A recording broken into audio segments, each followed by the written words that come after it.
And so what we're seeing is a couple of things. We're seeing disinformation in terms of actual distortions. People will have seen things like deep fakes or misplacement of video that maybe was taken from years back. We saw that in the Kenyan election of a speech by former President Barack Obama seemingly supporting one particular candidate. Was completely taken out of context. It was years old. It was nothing to do with the Kenyan election that we were researching last year.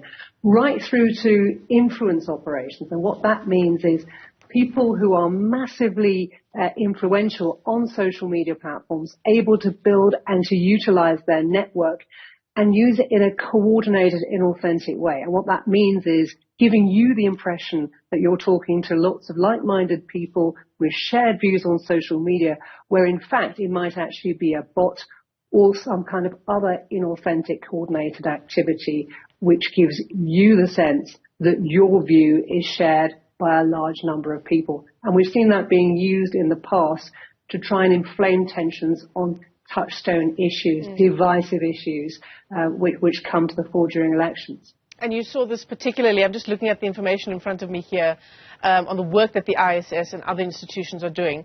But if we look at how this is playing out on the continent, in Kenya in particular, this issue of influences and how they were used in the elections last year. Yeah, and we studied the Kenyan elections really, really closely. And we saw very, very interesting use of influencers. Some were political influencers. They were known, established people within the political sort of domain. But we also saw this really, really interesting phenomenon of product influencers. And these are people who, for much of the year, would spend their time supporting products, whether it's makeup, sports shoes, or whatever. They would then sell their influence to political parties in order to amplify their reach.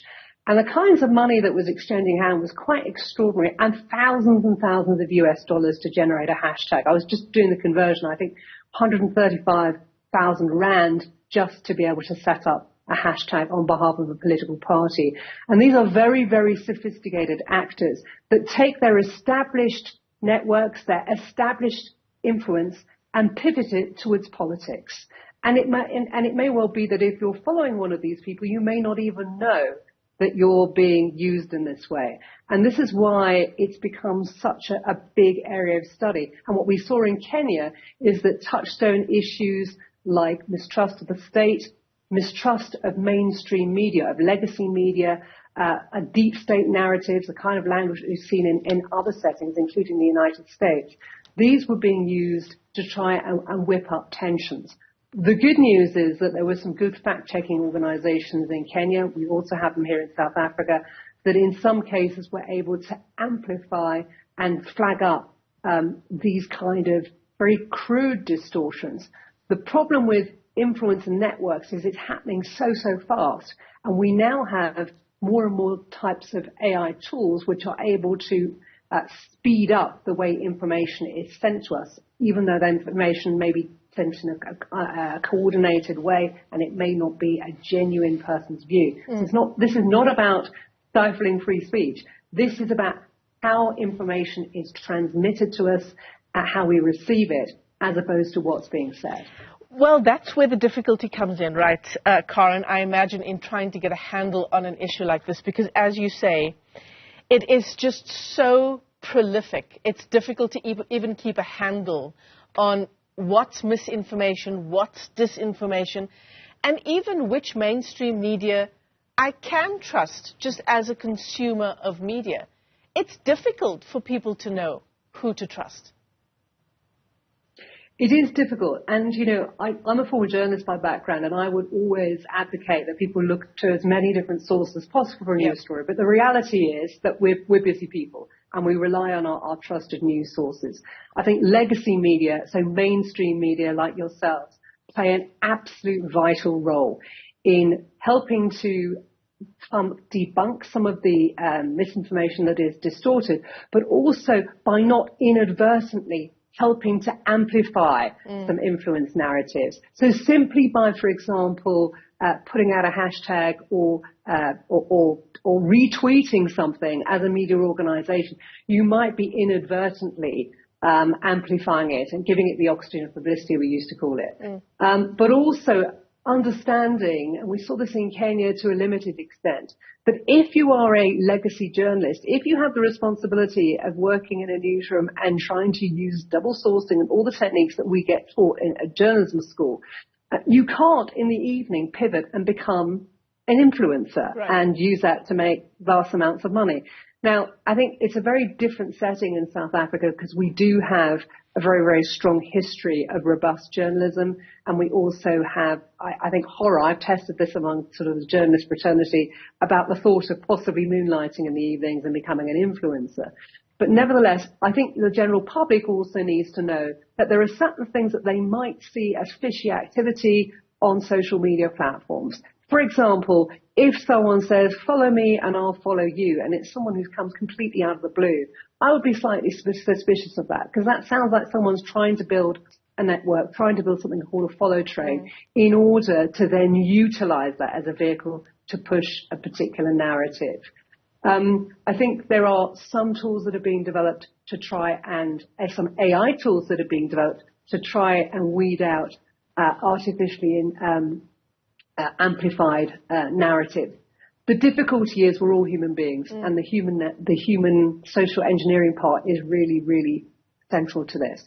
So I think, the key thing is just, if possible, as you approach the elections, as an ordinary member of the public, and you're using social media, just be a little bit aware. If you happen to be following a group that, for example, is promoting a particular sports group or a particular item of clothing, and then a few months down the line, you see it pivot and other messages start coming in, I would seriously be questioning whether me as a follower has effectively been sold to an influencer and I become part of a network. I become one of these unwitting foot soldiers in helping to propel narratives. But I think really the ultimate protection is to be really, really vigilant and try and get your news sources from as wide a range of outlets as possible. Yeah, absolutely. That's great advice, but we know how sophisticated these networks are, right? Even when we talk about people who hack into our bank accounts, for example, these hackers are extremely clever in the methods that they use to try and latch on to someone. Oftentimes it'll be some or other, trying to make some or other emotional connection. And one would imagine in a context like South Africa, with our history of, for example, corruption and various other touchstone issues around service delivery, that might be one way of latching on to an account that is not trustworthy, but because they use these touchstone issues. 100%. I mean, look, just a couple of weeks ago, we had the taxi strikes and we had the violence in Cape Town.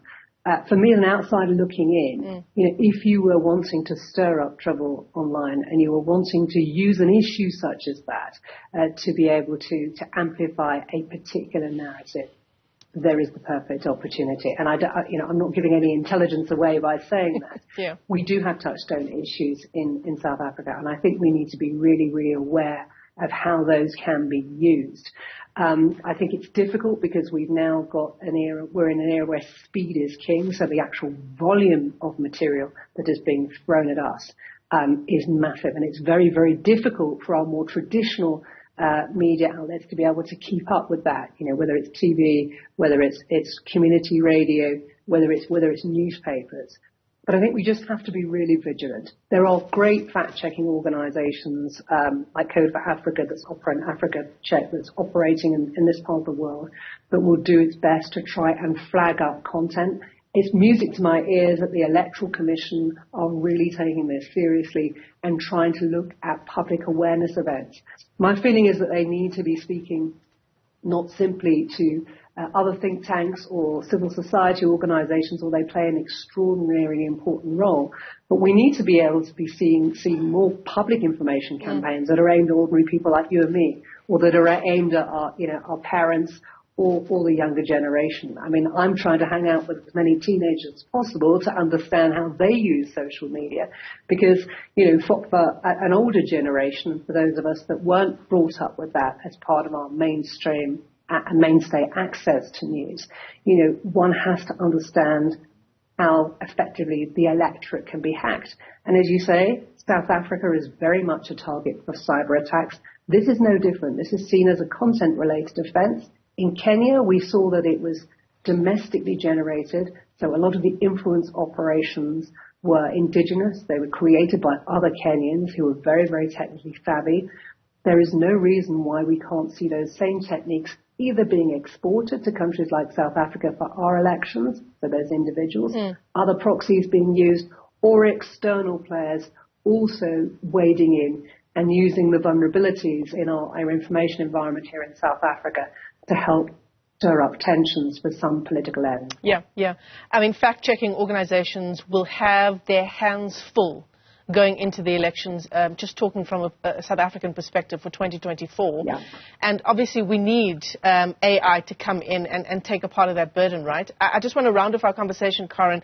When we talk about, the IEC taking this issue seriously, what would be the role of political parties here also doing their part and ensuring the credibility of our election next year? It's a good question. And I think, different political parties may take a different position on it.